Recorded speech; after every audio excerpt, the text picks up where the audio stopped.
नमस्कार, आप सभी का स्वागत है हमारे इस यूट्यूब चैनल में। तो हमारा यूट्यूब चैनल आपके लिए हमेशा से ऑथेंटिक न्यूज़ लाने का प्रयास करता रहा है और आज की इस वीडियो में भी हम आपके लिए ऑथेंटिक न्यूज़ लेके आए हैं। तो जैसा कि आप लोगों को पता ही होगा कि कुछ दिनों पहले भी मैंने एक वीडियो निकाली थी और इस वीडियो में मैंने आपको जानकारी दी थी कि ईडब्ल्यूएस अभ्यर्थी जो हैं या ईडब्ल्यूएस जिनको रिजर्वेशंस मिले होते हैं, जो आर्थिक रूप से पिछड़ा वर्ग होता है, सामान्य लोगों में आर्थिक रूप से जो पिछड़े लोग होते हैं, माफ़ करें, आर्थिक रूप से जो पिछड़े लोग होते हैं सामान्य वर्ग में, उनके लिए एक खुशखबरी जो मैं आपको देना चाहता हूँ, वो ये है कि जो आयु सीमा है, देखिए पहले ईडब्ल्यूएस को जो कैटेगरी है उसमें सिर्फ 10% के हिसाब से छूट मिलती है और आयु सीमा की कोई छूट उसमें नहीं रहती है। मेनली अगर आपको पता हो तो आयु सीमा की इसमें कोई छूट नहीं होती है और सिर्फ इतना रहता है कि 10% के हिसाब से आपको आरक्षण मिलेगा।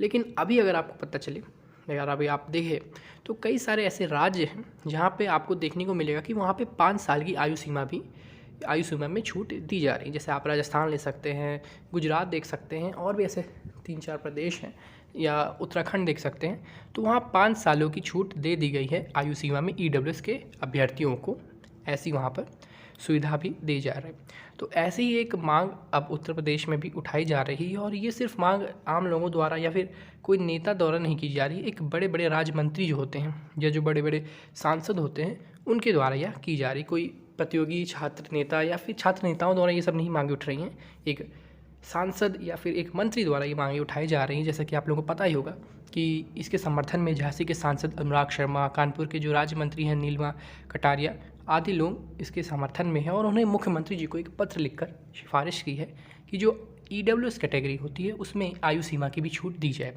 जैसा कि आप लोगों को पता ही होगा कि गुजरात में जो वैकेंसीज़ आई थी पुलिस भर्ती की, उसमें 5 साल की छूट दी गई है। जम्मू कश्मीर में जुलाई 2020 में भी एक वैकेंसी आई थी जिसमें 5 साल की छूट दी गई थी। तो ऐसी कई सारी वैकेंसीज़ आपको कई सारे राज्यों में देखने को मिलेगी जिसमें ईडब्ल्यूएस को छूट दी जा रही हैं 5 सालों की। हरियाणा सरकार में भी ऐसे छूट दी गई है। तो अब काफ़ी मांग प्रबल रूप से उठाई जा रही है जो सरकार के बड़े नेता हैं उनके द्वारा कि ईडब्ल्यूएस के जो अभ्यर्थी हैं उनको आयु सीमा में छूट दी जाए।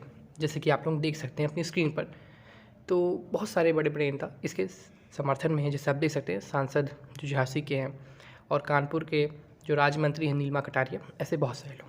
तो ये न्यूज़ एक मैं आपको देना चाह रहा था। तो चलिए अब हम बढ़ते हैं अपनी अगली खबर की तरफ या अगली न्यूज़ की तरफ, जो कि जुड़ी हुई है यूपी टीएसटी पीएसटी 2021 परीक्षा से जुड़ी हुई, जो अभी हाल ही में संपन्न हुई है, उससे एक खबर जुड़ी हुई है।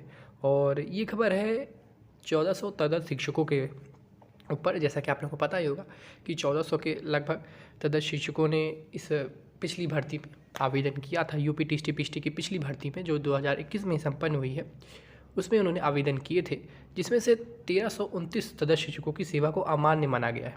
अब अमान्य माना इन द सेंस अगर आप देखें तो बहुत ही मुट्ठी भर तदर्थ शिक्षक थे जिनकी सेवाओं को मान्य माना गया था। उन्होंने आवेदन तो 400 तदर्थ शिक्षकों ने किया था। ऐसा तदर्थ शिक्षक, ऐसा एडहॉक टीचर 1400 लोगों ने आवेदन किए थे, लेकिन उसमें से 1329 तदर्थ शिक्षकों को ऐसा कहा गया था कि आप ये जो आवेदन किए गए हैं गलत हैं, इनको नहीं माना जाएगा, इनको तदर्थ शिक्षक के रूप में नहीं देखा जाएगा। और ऐसा क्यों किया गया था, इसके ऊपर सवाल उठाए गए थे।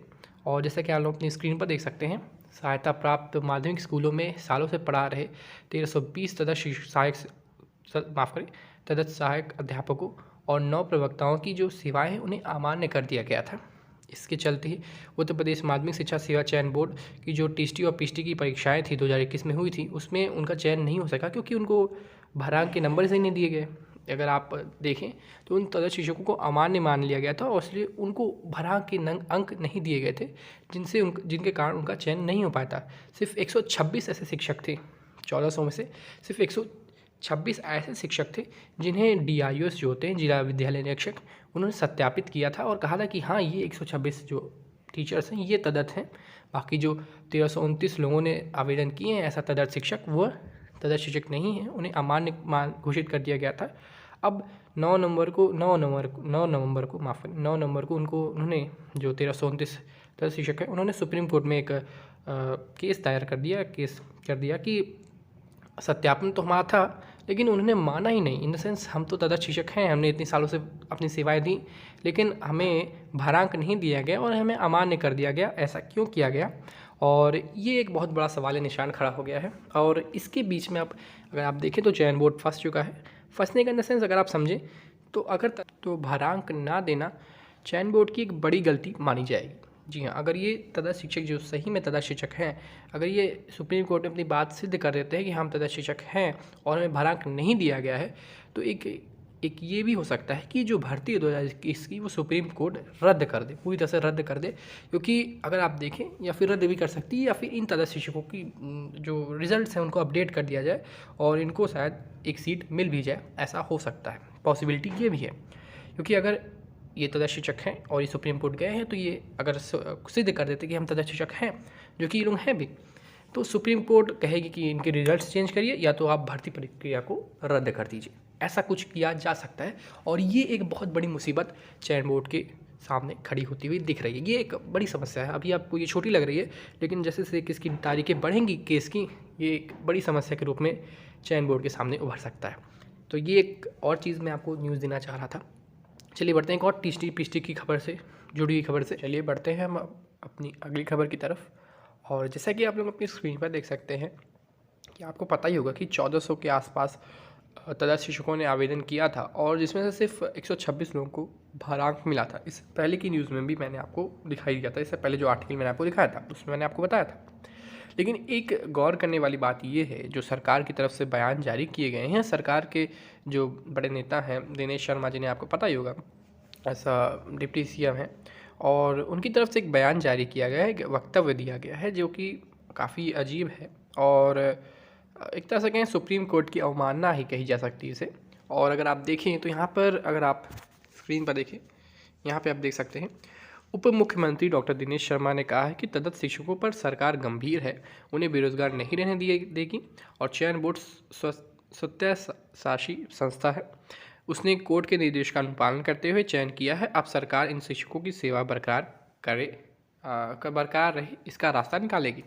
यानी यहाँ पे ये कहा गया है कि जो सुप्रीम कोर्ट ने तदर्थ शिक्षकों को अपनी सेवा से हटा दिया था और उन्हें कहा था कि आप टीस्टी की जो परीक्षा है उसमें आप अपने आप को सिद्ध करें एंड देन आपकी वापस से भर्ती ली जा सकती है, वापस से आप अपने कार्यभार को संभाल सकते हैं। लेकिन अगर आप यहाँ पे इस वक्तव्य को पढ़ें जिसमें दिनेश शर्मा जी जो डिप्टी सीएम है, उन्होंने साफ साफ कहा है कि हम कोई तीसरा रास्ता खोजेंगे, यानी जो सुप्रीम कोर्ट है उनकी बात के अलावा अगर कोई तीसरा रास्ता निकलता है तो उसको खोजा जाएगा और जो तदर्थ शिक्षक हैं उनकी सेवा को बहाल किया जाएगा, उनको वापस से ऐसा तदर्थ शिक्षक, ऐसा एडहॉक टीचर विद्यालयों में उनका जो कार्यरत उन्हें कर दिया जाएगा। ऐसा कुछ आपको देखने को मिलेगा। और अगर आपको पता हो तो अभी जो बवाल है कि 126 तदर्थ शिक्षकों को ही भरांक दिया गया था, बाकी 1400 जो शिक्षक थे उन्हें नहीं दिया गया था। मैंने यहाँ पे पिछले ही आर्टिकल में आपको दिखाया था 1329 जो तदर्थ शिक्षक है उनको नहीं दिया गया था। अब इसी को लेकर सुप्रीम कोर्ट में बवाल हो गया है और देखिए क्या होता है आगे। आज की वीडियो में बस इतना ही और धन्यवाद।